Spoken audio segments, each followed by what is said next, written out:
Hi everyone, Vince with Boomer Electronics here. Hope you're all having a nice day. Today's video is going to be a bit different than usual. No console repairs today.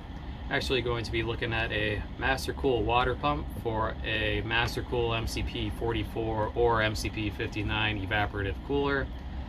Story with this is the original pump that I had that came with the cooler lasted about 5 seasons or 5 years, and then it died, which that's pretty good lifespan for one of these pumps, so can't complain about that. Bought a new replacement for MasterCool, and the replacement failed in about a month. I already got it warranted. I have a new one on the way. There's no issues with that. MasterCool support was very good about that. But I figured, just for fun, can take this apart and maybe see what's wrong with it and possibly try to fix it. So stay tuned. Okay, keep in mind I've never taken apart one of these before. Don't particularly know what I'm talking about here, so yeah, just keep that in mind. Not an expert on these pumps. I imagine all the water pumpage actions taking place in here though, so I'm going to go ahead and unscrew this and see what's inside this part.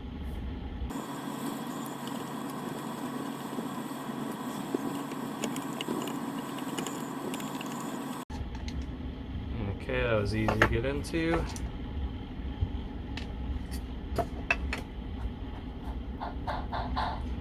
So when this failed, it started tripping my GFCI breaker first. I didn't realize it was the pump at first doing that. And eventually at the end it just stopped working completely.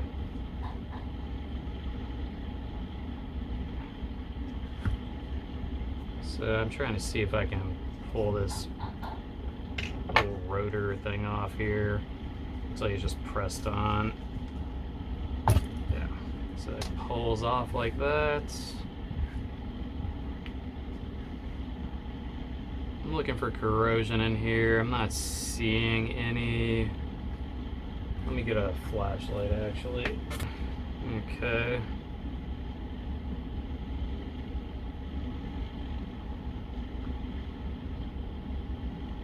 I do see a bit of green down here. Let me see if I can show that on camera.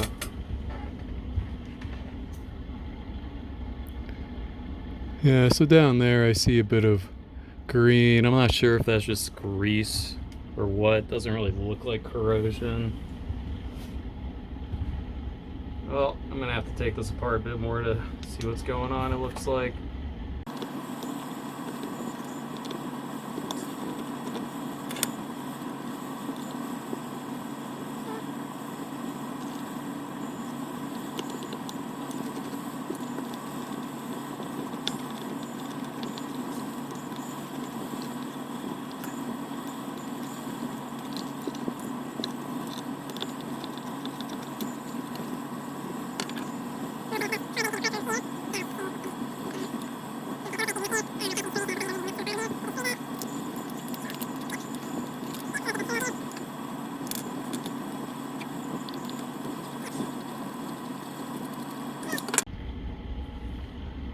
Okay, so I'm actually going to remove this netting down here. I might need to get to the bottom here to pull this assembly out of the top.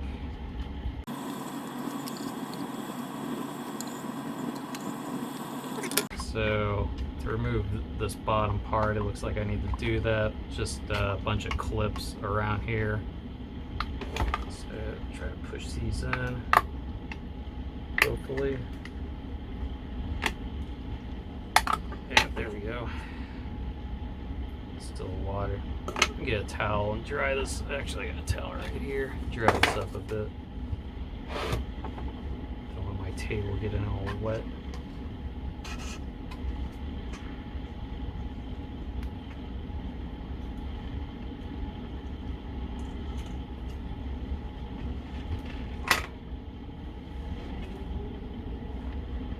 Okay, so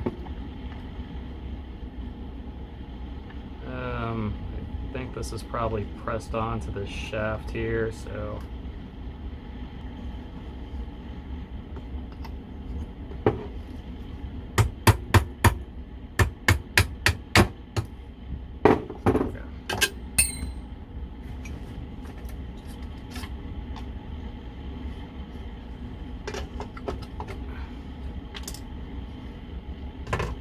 Okay, so here we have it. Here is the pump motor extracted from the housing.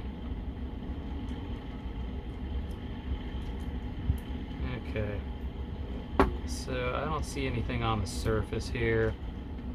I'm going to try to peel open this tape, I guess, and see if there's any obvious damage there. Oh, actually, perfect. I can undo these screws here, which will make it easier to access that.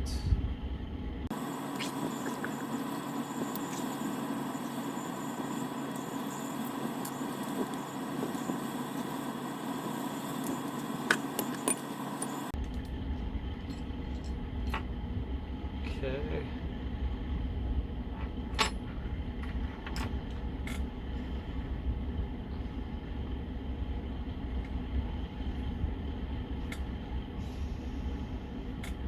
Seems to spin fine.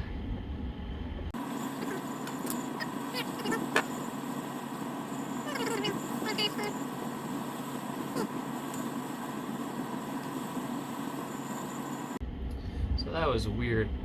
This magnet wire was also sitting inside of here, but it doesn't look like it should have been. So this is just protecting the joint here from shorting out to anything. So I wonder if maybe we're getting a partial short because of that.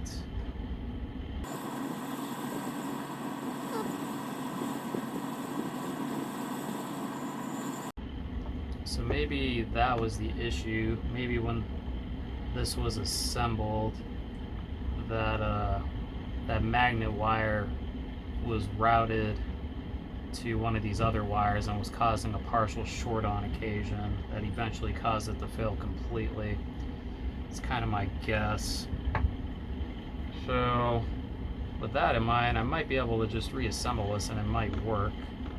So let me go ahead and do that off camera. I'm gonna have to review the footage to make sure I reassemble this properly.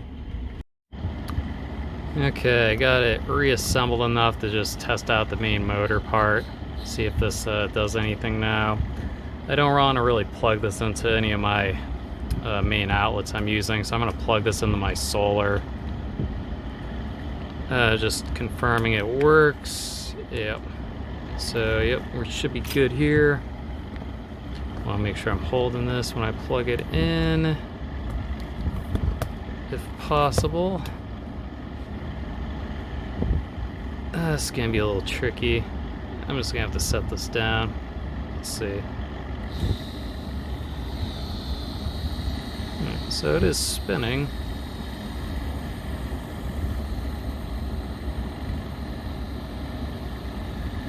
Interesting. I wonder if that was the only problem with it. It's just those wires on the coils getting a little tangled up there in assembly.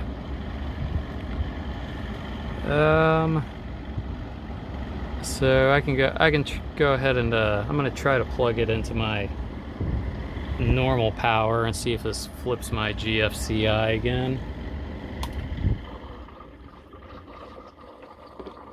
Okay, so I'm powering it on now. Huh. So this motor might be fixed. Funnily enough, it might have just been those wires getting crisscrossed during assembly. So I'll go ahead and reassemble this all the way and see how it's looking. Got the pump fully reassembled here. Just gonna plug it in, see if it's working still. If I can get it untangled here. Yeah, works great. So I think that was all that was wrong with it, was those wires got a bit twisted during assembly, caused some issues. Seems like it's fine now. So I guess I'll keep this as a backup. So I hope that was informative. Hope this was helpful for you, and take care.